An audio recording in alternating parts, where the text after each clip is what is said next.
Tangannya mencakar udara kosong ya, seolah sedang bertarung melawan seseorang yang tidak bisa dilihat oleh mata telanjang guys. Hai, selamat datang kembali di my YouTube channel. Gimana kabar kalian hari ini guys? Semoga kalian selalu dalam keadaan sehat ya. Video kali ini aku akan membahas kisah dari Filipina guys. Ini adalah salah satu kasus yang sempat menggemparkan Filipina ya pada saat itu guys. Yaps, ini adalah kisah dari seorang perempuan berusia 18 tahun yang hidupnya itu dihabiskan di jalanan karena dia ini adalah gelandangan yang hidup di jalan selama bertahun-tahun guys, yang akhirnya membawa dia ke jeruji besi. Gimana guys, udah siap untuk dengar kisah ini? Kalau udah siap, langsung aja ke ceritanya.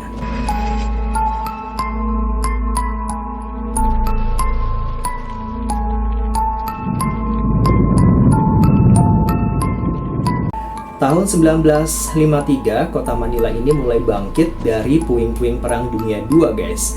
Gedung-gedung pemerintahan ini berdiri kokoh, jalanan ramai oleh mobil tua dan pedagang kaki lima guys.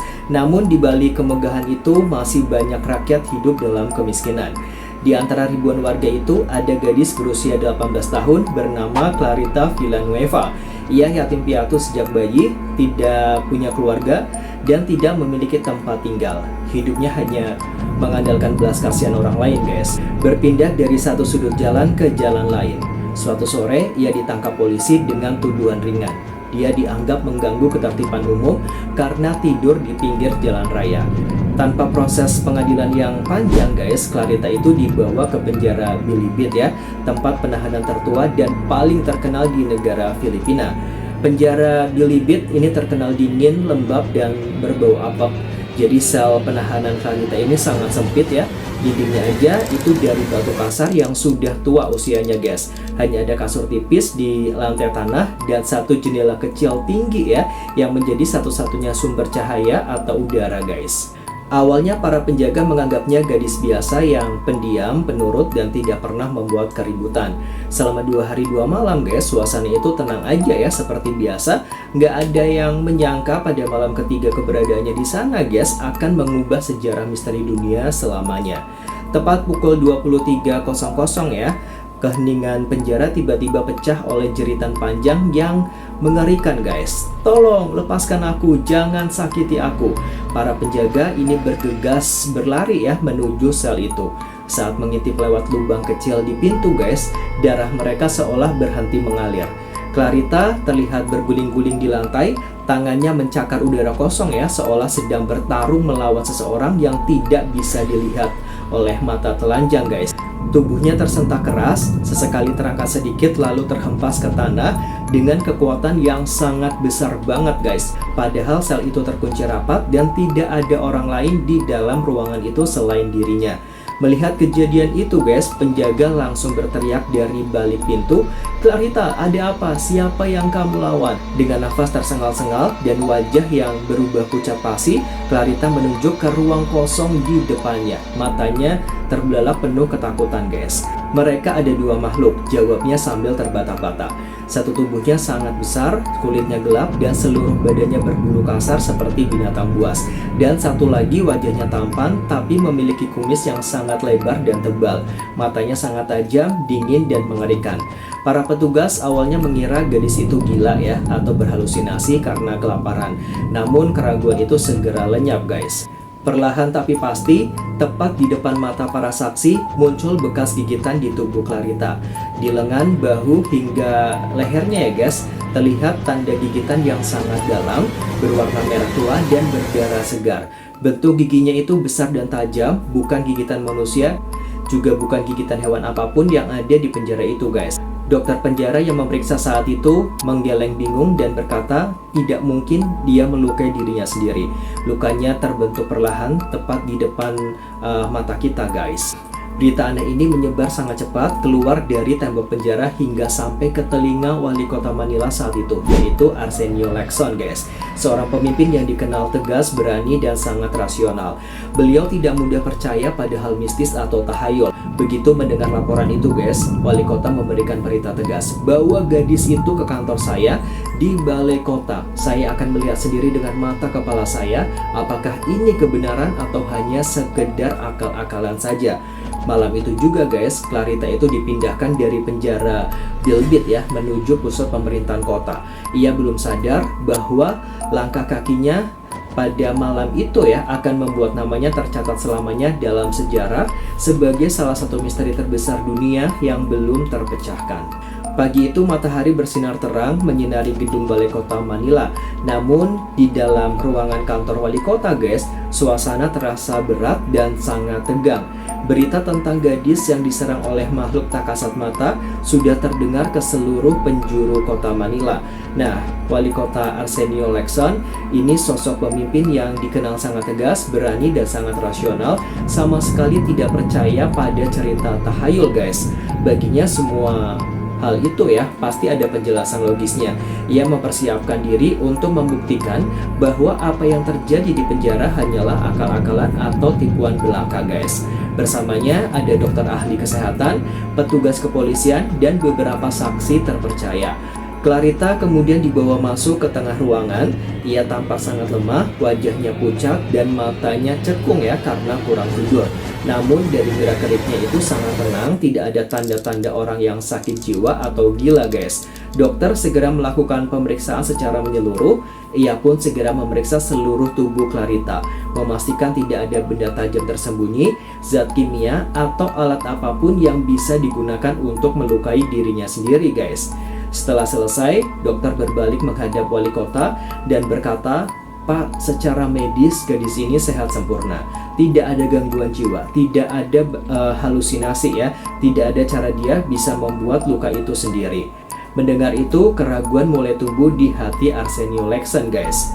Belum sempat wali kota mengucapkan sepatah kata pun guys, tiba-tiba si Clarita ini menjerit keras membelah udara ruangan. "Mereka datang lagi, tolong saya, jangan biarkan mereka dekati." Detik itu juga guys, tubuhnya itu tersentak keras seolah ditarik oleh tali ya yang tidak terlihat. Ia meronta-ronta menekan badannya ke depan dan ke samping ya, seolah berusaha melepaskan diri dari cengkraman yang sangat kuat guys. Wali kota yang biasanya tenang dan berani sampai berdiri tegak ya dari kursinya guys karena merasa kaget ya melihat itu semua. Semua orang di ruangan itu diam ya, tidak ada yang bergerak. Tidak ada yang melihat siapa penyerangnya guys. Yang membuat seluruh darah mereka membeku, luka baru mulai muncul tepat di depan mereka guys. Perlahan di bahu, leher, dan dada Clarita terbentuklah bekas gigitan yang sama persis seperti di penjara. Ukurannya sangat besar, giginya tajam, dan berdarah segar. Tidak ada tangan manusia yang menyentuhnya guys. Tidak ada benda apapun yang digunakan. Lukanya itu tumbuh begitu saja di kulitnya. Arsenio Lexon tidak bisa lagi menahan rasa takutnya guys ya. Ia berseru lantang kepada semua saksi di sana. "Lihatlah, saya melihatnya sendiri dengan mata kepala saya. Tidak ada trik dan ini benar-benar nyata." Di sela-sela tangis dan rontaannya guys, Clarita kembali bicara dengan suara parau. Ia kembali melihat kedua sosok mengerikan itu. Si berkumis lebar, dia berbicara padaku. Katanya guys, dia bilang dia datang dari tempat yang sangat jauh. Dia mengejarku terus dan dia tidak akan pernah membiarkanku pergi. Temannya yang berbulu, dia sangat marah setiap kali aku mencoba berdoa. Tiba-tiba guys, mulut Clarita ini tertutup rapat, seolah ditahan kekuatan goib ya, suaranya itu hilang seketika guys. Kejadian ini tidak bisa lagi disembunyikan. Pada keesokan harinya, wali kota Arsenio Lexon memberikan pernyataan resmi kepada seluruh media massa guys. "Saya adalah orang yang tidak percaya hal mistis, tapi apa yang saya saksikan pada kemarin itu ya berada di luar akal sehat manusia. Saya menjadi saksi mata dan saya tidak mampu menjelaskannya." Berita ini menyebar ya bagi api kemana-mana guys. Koran-koran besar di Filipina, Amerika Serikat, hingga Inggris aja guys, ini memuat berita ini di halaman utama. Seluruh dunia bertanya-tanya siapa sebenarnya Clarita Villanueva dan makhluk apa yang terus mengikutinya. Setelah kejadian di hadapan wali kota, berita tentang Clarita semakin meledak guys. Pemerintah pun ini memanggil tenaga ahli ya, yang terbaik pokoknya guys ya, untuk meneliti terus kasus ini. Setelah kejadian di hadapan wali kota, berita tentang Clarita semakin meledak guys. Pemerintah pun memanggil tenaga ahli terbaik untuk meneliti kasus ini. Datanglah guys, Dr. Josby Fabela, dokter kesehatan masyarakat yang paling terkemuka di Filipina pada saat itu. Di situ dibantu tim medis yang sangat lengkap. Di sini tujuannya cuma satu guys, mencari penjelasan ilmiah atas apa yang menimpa si gadis ini. Banyak sekali orang yang berpikir mungkin Clarita menderita penyakit langka, gangguan saraf, atau hipnotis. Namun Dr. Fabela sudah bersiap membuktikan semuanya guys dengan pemeriksaan yang sangat ketat. Ia berkata, saya akan meneliti sampai ke akar-akarnya. Tidak ada hal di dunia ini yang tidak bisa dijelaskan. Dokter melakukan serangkaian tes yang sangat luar biasa. Clarita diikat dengan lembut ya di kursi agar tidak bisa bergerak sendiri. Tubuhnya diperiksa ulang, tidak ada senjata tersembunyi, tidak ada zat kimia di kulitnya. Seluruh ruangan diawasi saksi mata agar tidak ada orang yang masuk atau mengganggu. Saat jarum jam menunjukkan pukul 14 siang guys, kembali kejadian itu terulang. Tanpa sebab tubuh Clarita ini melengkung ke belakang ya, seolah ditarik gaya magnet yang sangat kuat. Ia berusaha berteriak tapi suaranya tertahan. Beberapa detik kemudian, tepat di depan puluhan saksi dan dokter guys, muncul kembali bekas gigitan baru di pahanya. Dr. Fabela sampai mundur selangkah ya, sambil matanya terbelalak. Ini mustahil, luka ini terbentuk dalam waktu kurang dari 5 detik. Tidak ada pisau, tidak ada alat, tidak ada tangan manusia. Salah satu hal yang paling aneh guys, ditemukan saat itu ya, seorang pendeta Katolik yang hadir mencoba membacakan doa perlindungan. Baru saja kata-kata doa keluar dari mulutnya, Clarita menjerit lebih keras dari sebelumnya. Berhenti, jangan baca itu, teriaknya guys. Ia menjelaskan sambil menangis. Si makhluk berbulu itu sangat marah. Ia benci suara doa. Ia mencakar wajahku setiap kali nama Tuhan disebutkan. Tapi makhluk berkumis, dia hanya diam dan tersenyum dingin. Ini membuktikan guys, ada perbedaan sifat dari kedua sosok yang mengikutinya. Kejadian ini membuat semua orang sadar apa yang dialami Clarita bukanlah penyakit biasa guys. Hal lain yang membuat dokter bingung adalah kekuatan fisik Clarita. Gadis kecil berbadan kurus ini tiba-tiba bisa mengangkat meja kayu berat sendirian saat diserang. Ia juga sempat mendorong 4 petugas polisi dewasa ya sampai jatuh tersungkur loh guys. Padahal dalam keadaan normal ia hampir tidak punya tenaga. Tenaga ini bukan milik manusia biasa, tulis Dr. Fabela dalam catatan resminya. Ada sesuatu yang mengendalikan tubuhnya saat itu. Bahkan suhu tubuhnya berubah drastis, kadang membara panas seperti api, sesaat kemudian sedingin es batu. Tidak ada penjelasan medis yang mampu menjawabnya guys. Laporan Dr. Fabela dikirim ke pemerintah dan disebar ke media internasional. Majalah besar seperti Life Magazine dan Associated Press ini mengirimkan wartawan khusus ke Manila. Kasus Clarita Villanueva menjadi pembicaraan di seluruh dunia. Ada yang bilang ini sihir kuno Filipina, ada yang menyebut makhluk dari dimensi lain. Ada juga yang menyebutnya kerasukan setan terbesar di abad ke-20 guys. Namun satu hal yang pasti guys, semua orang yang melihat langsung ini sepakat bahwa ini bukanlah tipuan. Karena ilmu kedokteran tidak mampu menangani pada saat itu, akhirnya disepakati satu keputusan besar nih guys. Kasus ini diserahkan kepada pihak gereja Katolik. Uskup Manila saat itu memberikan izin resmi akan dilakukan ritus pengusiran setan, langkah terakhir dan paling sakral untuk membebaskan Clarita. Gadis itu hanya berharap satu hal, agar siksaan ini segera berakhir dan ia bisa hidup tenang kembali. Karena ilmu kedokteran dan sains sudah menyatakan tidak mampu memberikan penjelasan maupun pengobatan guys, akhirnya kasus Clarita ini diserahkan sepenuhnya kepada gereja Katolik. Uskup Manila memberikan izin resmi untuk melaksanakan ritus pengusiran setan, upacara sakral yang jarang dilakukan hanya untuk kasus yang dianggap benar-benar melampaui batas alam manusia saja guys. Tempat pun akhirnya dipilih guys, di dalam Katedral Manila, bangunan gereja terbesar dan paling suci di negara itu. Ruangan disiapkan, dikelilingi lilin-lilin menyala, salib dan air suci. Clarita pun segera dibawa masuk ke dalam ruangan. Saat kakinya melangkah melewati pintu gereja guys, perubahan aneh langsung terjadi. Tubuhnya yang biasanya lemah tiba-tiba menegang kaku seperti batu. Wajahnya yang lembut berubah drastis. Mata melotot tajam, bibir melengkung ke bawah membentuk senyum yang tidak wajar guys. Keluar, kami tidak mengundangmu, ucap pastor memulai doa pengusiran guys. Baru saja kata-kata suci itu terucap guys, Clarita itu langsung menjerit. Suaranya bukan lagi suara gadis 18 tahun, melainkan suara berat, parau, dan menggelegar, seolah keluar dari tenggorokan raksasa guys. Kalian bisa bayangin ya, gimana suaranya pada saat itu guys. Ini bukan urusanmu, kami sudah memilikinya sejak lama. Suara itu keluar dari mulut Clarita. Anehnya nih guys, bahasa yang digunakan bukan bahasa Tagalog atau Inggris. Beberapa saksi yang mengerti bahasa kuno ini kaget mendengarnya guys. Itu adalah bahasa Latin, bahasa yang tidak pernah dipelajari Clarita seumur hidupnya. Saat itu pendeta bertanya, "Siapa kamu? Kenapa kau menyiksa gadis ini?" Jawaban datang dengan sangat lantang guys. "Aku adalah kekuatan kegelapan. Aku datang dari jauh. Dia milikku. Kumis lebarku akan selalu menjaganya agar tidak lepas." Semua orang yang hadir merasa gemetar. Ternyata makhluk yang digambarkan Clarita dulu benar-benar berwujud nyata dan berbicara lewat tubuhnya guys. Pastor segera mengambil air suci dan memercikannya perlahan ke arah Clarita guys. Reaksi yang terjadi sangat luar biasa dahsyat guys.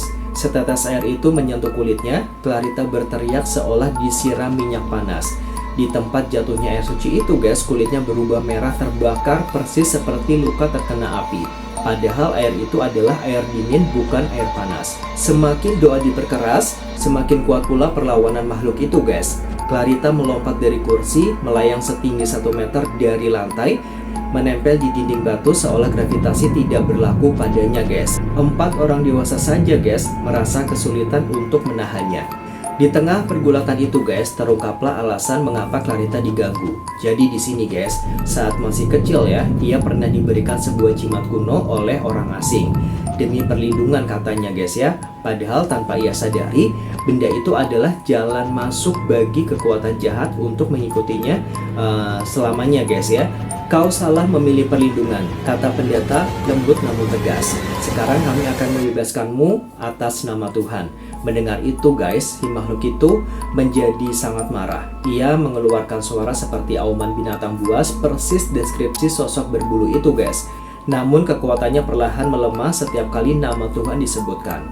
Ritus ini berlangsung selama 3 hari berturut-turut, siang dan malam tanpa henti. Kelelahan melanda semua pihak pada saat itu guys. Namun perlahan tapi pasti, jeritan makhluk itu semakin pelan, tenaganya semakin habis. Pada hari ketiga guys, tepat saat matahari mulai terbit, terdengar satu teriakan panjang terakhir dari mulut Clarita ya. Lalu hening seketika, tubuhnya lemas dan akhirnya jatuh ke pelukan pendeta. Nafasnya tenang, wajahnya kembali menjadi lembut seperti gadis biasa. Apakah siksaan itu benar-benar sudah berakhir? Setelah 3 hari 3 malam guys, pertempuran doa yang berat dan menegangkan, akhirnya suasana menjadi sunyi sepenuhnya. Jeritan mengerikan, suara aneh, dan kekuatan dahsyat itu lenyap begitu saja ya. Clarita terbaring diam di lantai gereja, nafasnya naik turun perlahan dan teratur. Saat Pasna mendekat dan menyentuh bahunya, gadis itu perlahan membuka mata. Bukan lagi mata yang kosong atau penuh amarah guys, melainkan tatapan lembut dan jernih kembali seperti semula. Hal pertama yang keluar dari mulutnya adalah pertanyaan lirih guys. "Apakah semuanya sudah berakhir Bapak?" Semua orang yang hadir meneteskan air mata haru. Tanda-tanda gangguan itu sudah hilang sepenuhnya guys. Hal yang paling menakjubkan terjadi selanjutnya. Semua bekas gigitan dan luka di tubuh Clarita yang selama berhari-hari berdarah dan menyakitkan, kini perlahan menghilang satu persatu, tidak meninggalkan bekas parut sedikit pun.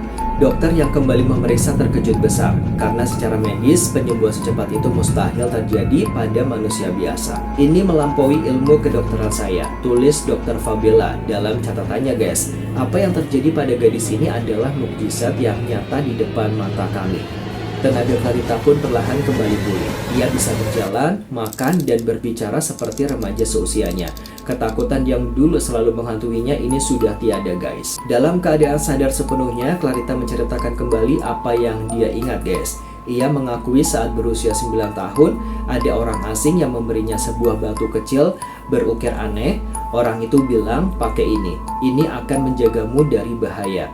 Karena Clarita pada saat itu masih kecil ya, dan tidak tahu apa-apa, Clarita menerimanya dan selalu menyimpannya. Ternyata guys, benda itulah jimat yang menjadi jalan masuknya kekuatan jahat itu guys. Setelah benda itu dibakar dan dimusnahkan saat ritus berlangsung ya, ikatan itu pun putus selamanya guys. Berita kebebasan Clarita kembali menjadi berita utama dunia. Media dari Amerika, Eropa hingga Asia datang bertanya, apakah ini benar kerasukan, apakah ini sihir, atau hanya penyakit langka. Namun semua saksi mata, mulai dari wali kota Leksan, dokter, pendeta, hingga putusan penjara, sepakat pada satu jawaban, guys. Apa yang kami lihat, kami rasakan, dan kami alami adalah kejadian nyata yang tidak bisa dijelaskan akal manusia biasa. Hingga hari ini, guys, kasus ini dicatat sebagai salah satu bukti terbesar pertarungan antara cahaya dan kegelapan di abad ke-20. Pemerintah Filipina dan gereja berbaik hati memberikan tempat tinggal baru bagi Clarita. Ia yang dulu hidup menggelandang tanpa keluarga, kini mendapatkan rumah yang layak dan orang-orang yang menyayanginya, guys. Ia tidak lagi menjadi pusat perhatian publik. Clarita memilih hidup tenang, jauh dari keramaian kota. Ia sering terlihat berdoa di gereja, membantu orang miskin, dan menjalani hari-hari dengan bahagia. Meskipun kasus ini selesai, kisah Clarita Villanueva tidak pernah hilang dari sejarah, guys. Namanya tercatat dalam arsip kepolisian, catatan gereja, dan buku-buku misteri dunia. Ia menjadi bukti nyata bagi banyak orang bahwa kekuatan goib itu ada, namun kekuatan iman jauh lebih besar dan lebih kuat dari segalanya. Namun masih ada satu pertanyaan besar yang tersisa, guys. Kemana perginya kedua makhluk itu? Apakah mereka benar-benar pergi selamanya? Hari itu akhirnya tiba, guys. Hari di mana Clarita harus berpamitan dengan semua orang yang telah membantunya. Wali kota Arsenio Leksan, para dokter, dan kedua pendeta berkumpul untuk terakhir kalinya. Tidak ada lagi ketakutan, tidak ada lagi jeritan, hanya ada kelegaan dan kebahagiaan. Simpanlah kekuatan iman itu selalu, kata pastor sambil mencium keningnya. Kau sudah melewati badai terhebat dan kau keluar sebagai pemenang. Clarita menundukkan kepala, matanya berkaca-kaca namun tersenyum bahagia. Ia pun berterima kasih kepada semuanya. Gadis kecil yang dulu menggelandang dan tidak berdaya, guys, kini berubah menjadi sosok yang sangat kuat dan penuh harapan, guys. Setelah peristiwa itu, nama Clarita menjadi sangat terkenal. Surat kabar, majalah, hingga stasiun radio dari seluruh dunia terus mencari kabarnya. Banyak orang ingin bertemu, ingin bertanya, bahkan ada yang takut kepadanya. Namun demi ketenangan jiwanya, guys, diputuskan bahwa Clarita harus hidup jauh dari keramaian. Ia dipindahkan ke sebuah rumah perlindungan di daerah pinggiran Manila yang sangat tenang dan juga asri, jauh dari hiruk-pikuk kota, jauh dari pertanyaan banyak orang. Di sana ia mulai belajar membaca, menulis, dan mengerjakan pekerjaan rumah tangga seperti gadis biasa pada umumnya, guys. Bertahun-tahun berlalu, para ahli masih meneliti kasus ini. Ada yang berpendapat ini adalah kasus kerasukan setan terbesar yang pernah dibuktikan saksi mata. Ada ilmuwan yang mencoba menjelaskan sebagai gangguan psikis luar biasa yang menghasilkan gejala fisik yang nyata. Namun sampai hari ini, guys, tidak ada satupun penjelasan ilmiah mutlak yang bisa menjawab semuanya. Dr. Joshua Bella menulis di akhir laporannya, apa yang terjadi pada Clarita Villanueva melampaui batas pengetahuan manusia. Ada hal-hal di dunia ini yang akal kita belum mampu untuk menjangkaunya. Kembali ke pertanyaan besar, guys, kemana perginya kedua makhluk itu? Setelah hari itu, tidak ada lagi laporan gangguan pada Clarita, guys. Tidak ada lagi gigitan, tidak ada suara aneh. Namun menariknya, guys, di daerah pedesaan Cavite dan sekitar Manila, cerita tentang makhluk berbulu dan sosok berkumis lebar masih hidup di mulut masyarakat. Banyak yang percaya mereka hanya pergi sementara. Namun bagi Clarita, mereka sudah hilang selamanya karena perlindungan yang lebih kuat telah menyertainya. Sepanjang sisa hidupnya, Clarita Villanueva dikenal sebagai wanita yang lemah lembut dan soleh. Ia tidak pernah lagi meminta perhatian publik. Ia hidup sederhana, membantu anak-anak yatim piatu mengingat ia pun dulu tidak punya orang tua, guys. Ia sering berkata, penderitaan yang saya alami dulu mengajarkan saya untuk lebih menyayangi mereka yang kesusahan. Clarita hidup panjang dan meninggal dengan damai di usia senja, jauh dari ketakutan yang pernah menghantuinya. Hingga kini, lebih dari 70 tahun berlalu, kisah Clarita Villanueva masih dicatat sebagai salah satu misteri dunia yang paling nyata, guys. Ia bukan sekedar legenda atau dongeng Ia adalah kisah nyata tentang seorang gadis miskin yang berani menghadapi kegelapan dan menang berkat iman serta bantuan orang baik, guys. Kisah ini mengingatkan kita satu hal, bahwa di dunia ini mungkin ada hal-hal yang tidak bisa kita lihat dengan mata. Tapi yang terpenting guys ya, kekuatan kebaikan selalu lebih besar daripada kekuatan kejahatan. Oke guys, demikian akhir kisah Clarita Villanueva dari Filipina. Mohon maaf jika ada kekurangan atau kesalahan informasi ya guys. Dan mohon maaf jika tidak ada dokumentasi yang ditampilkan di video ini karena terbatasnya dokumentasi guys. Oke, sampai di sini aja video aku kali ini. Jangan lupa untuk like, comment, dan subscribe. Thanks for watching and see you next video guys. Bye-bye.